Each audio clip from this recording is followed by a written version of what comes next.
Hello everyone, and welcome to Stuff I Found Interesting. Today's rabbit hole is brain-machine interfaces. With the rise of virtual reality technologies like haptic feedback suits or gloves that give you real-time feedback for whatever you're doing in your game, I started thinking of what the next large step forward would be when interacting with computers. What if you could just think something and have that thought be enacted within your computer program? What would that look like? How would it work? What would be the benefits or limitations? What could go wrong? With these questions needing answers, I went looking. A brain-machine interface is a system that allows a machine to communicate with the brain, typically by measuring brain activity and using that information to control some aspect of the machine or to provide sensory feedback to the brain. These systems are being developed for a variety of purposes, including restoring lost sensory or motor function, enhancing human performance, and treating neurological disorders. There are several different approaches to building a brain-machine interface, including electroencephalography, EEG, electrocorticography, ECOG, intracortical microelectrodes, and optical imaging. Electroencephalography, EEG, measures brain activity using electrodes placed on the scalp. EEG can be used to detect patterns of brain activity associated with different mental states or behaviors, and can be used to control devices such as prosthetics or computer interfaces. Electrocorticography, ECOG, involves placing electrodes on the surface of the brain to measure neural activity. ECOG can provide more detailed and accurate brain activity measurements than EEG, but requires invasive surgery to implant the electrodes. Intracortical microelectrodes are tiny electrodes that are inserted into the brain tissue to measure the activity of individual neurons or a small group of neurons. Intracortical microelectrodes can provide very high-resolution brain activity measurements, but are also invasive and can damage brain tissue if not used carefully. Optical imaging uses light-sensitive sensors to measure changes in blood flow or oxygenation in the brain, which can be used to infer brain activity. Optical imaging methods are non-invasive and can provide high-resolution brain activity measurements, but are limited in their ability to measure the activity at deeper brain regions. Obviously, none of this is easy to do currently. We don't have a good enough idea of what each exact area of the brain does. Regions of the brain, sure, we know what they are broadly capable of. Exact areas are more difficult to figure out, as you may even need actual brain surgery to be sure. Beyond knowing what the brain does and where, there are some technical and ethical challenges that need to be worked out before brain-machine interfaces can be common or widely used. Brain-machine interfaces are complex systems that involve multiple components, including electrodes, amplifiers, data acquisition systems, and computer algorithms. Ensuring the reliability and stability of these systems over time is a major challenge, as any failure in the system could result in significant harm to the user. The quality of the brain signals being measured by brain-machine interfaces is often poor, and is affected by various factors such as tissue movement, electrical noise, and other sources of interference. Improving the quality and accuracy of brain signals is a major challenge that needs to be addressed. Brain-machine interfaces generate large amounts of data, which must be analyzed and interpreted in real time to enact meaningful information about brain activity. Developing robust algorithms for analyzing this data is a major challenge. The use of brain-machine interfaces raises a number of ethical and privacy concerns, including the potential for misuse of brain data, the potential for unintended harm to users, and potential for abuse or exploitation by third parties. Addressing these concerns will be critical for the widespread adoption of brain-machine interfaces. Developing and manufacturing safe and effective brain-machine interfaces is an expensive process, and this high cost could limit the availability of these systems to the general public. Finding ways to reduce the cost of machine-brain interfaces while maintaining their safety and efficacy is a major challenge. Ensuring that brain-machine interfaces are integrated seamlessly with the brain and they do not cause any harm to the brain or disrupt normal brain function is a major challenge that must be addressed. In the short to medium term, these types of interfaces will only really be used by people with injuries or disorders that prevent them from interacting with the world in a meaningful way. There are already some use cases that have people able to control a robotic hand that replaces the one that they lost. Doctors have worked out a way to tap into smaller nerve fibers so that patients can have individual finger control again. This control is gained by tiny muscle grafts and machine learning algorithms, while piggybacking off the brain-machine interface. All of this control is given to the patient in real time. With the newest techniques, patients do not even need to go through rigorous training or a physical therapy regimen. Doctors have found that the prosthetics work intuitively for the patients. All of the learning is handled by the algorithms, allowing the prosthetic to just work immediately. For people who are paralyzed, a muscle graft interface into their nerves is not going to be enough. For those types of patients, there needs to be an invasive surgery that allows the interface to tap directly into the brain. A recent clinical trial at the University of California, San Francisco, had a paralysis patient that could not talk be able to transmit his thoughts to a computer to generate sentences. The patient would speak, the interface would pick it up and translate those electrical signals from the brain to a computer, which would show that speech. The fact that the patient was unable to actually speak didn't matter to the interface. His brain knew what he wanted to do. do. The interface took those thoughts that would normally get his body to speak and made it a reality within the computer system. Eventually, this type of technology would be used for all types of patients with speech issues, allowing them to interact with the world again.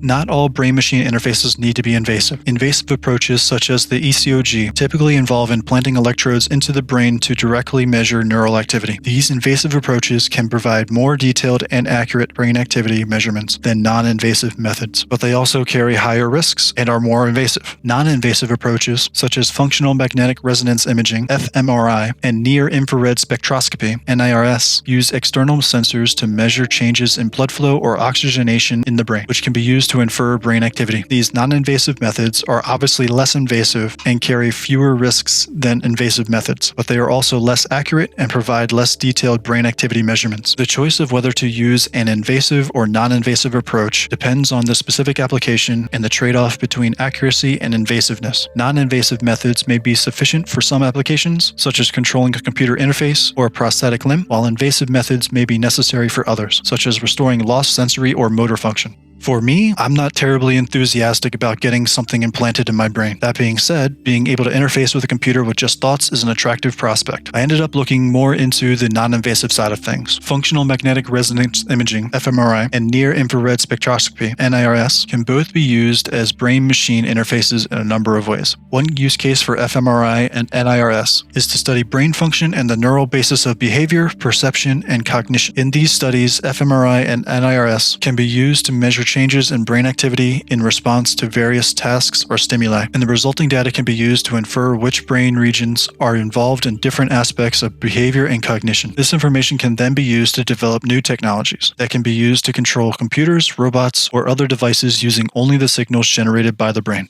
Another use case of these non-invasive procedures is to diagnose and treat neurological and psychiatric conditions. In these applications, fMRI and NIRS can be used to study brain function in patients with conditions such as Alzheimer's, Parkinson's, depression, and schizophrenia, and the resulting data can be used to develop new diagnostic tools and treatments. These devices can also be used to study the effects of drugs or other therapies on brain function. The results can be used to determine which treatments are most effective for each individual patient. Finally, fMRI and NIRS can be used as machine-brain interfaces to study the neural basis for consciousness and the brain mechanisms that underlie subjective experiences. In these applications, these devices can be used to measure changes in brain activity during various states of consciousness, such as sleep, wakefulness, and anesthesia. The resulting data can be used to better understand the neural basis of consciousness and the mechanisms that regulate the transition between different states of consciousness. It's important to note that both fMRI and NIRS have limitations as machine-brain interfaces, and much work remains to be done to develop more accurate and reliable systems for studying brain function and the neural basis of behavior, cognition, and consciousness. However, both fMRI and NIRS are powerful tools for investigating the brain and have the potential to revolutionize our understanding of the brain and how it works.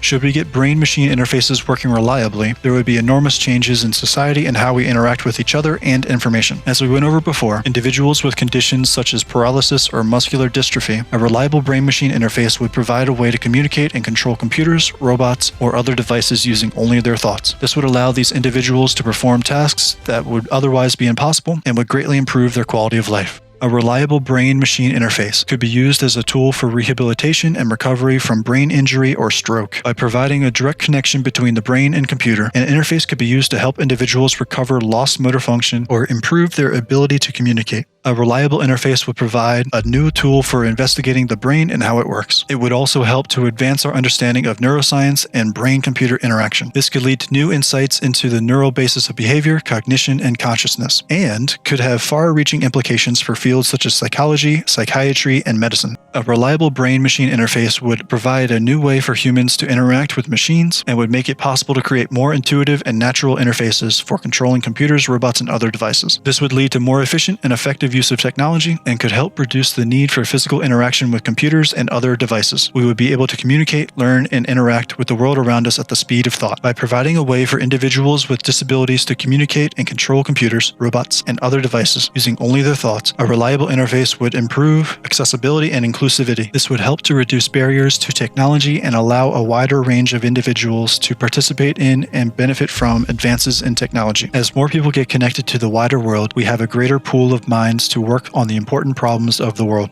The most famous of the companies looking into brain-machine interfaces is Neuralink, founded by Elon Musk. Neuralink aims to develop brain-machine interfaces and other neural technologies. The company is working on a number of projects that aim to enhance human capabilities by creating new forms of communication and control between the brain and computers. One of the main products that Neuralink is working on is an implantable interface that would allow people to control computers, robots, and other devices using only their thoughts. The company has developed a small implantable device that contains electrodes that can be surgically implanted into the brain. The device is designed to record the electrical signals generated by neurons in the brain and transmit that information into a computer, which can then be used to control various devices. While Neuralink is still in the early stages of developing its brain-machine interface technology, the company has made significant progress in developing implantable devices and demonstrating their potential to enable new forms of communication and control between the brain and computers. However, there are still many technical and regulatory challenges that need to be overcome before these devices can be used on a widespread basis. The most obvious of which is hardening the interface against hacking, as the device has a literal direct connection to your brain and nervous system. It is also worth noting that Neuralink is not the only company working on brain-machine interfaces. There are many other organizations and research groups around the world that are working on developing new forms of brain-machine interaction, and the field is rapidly evolving. Despite the challenges, the potential benefits for these interfaces are enormous, and the development of these technologies has the potential to transform many aspects of our lives.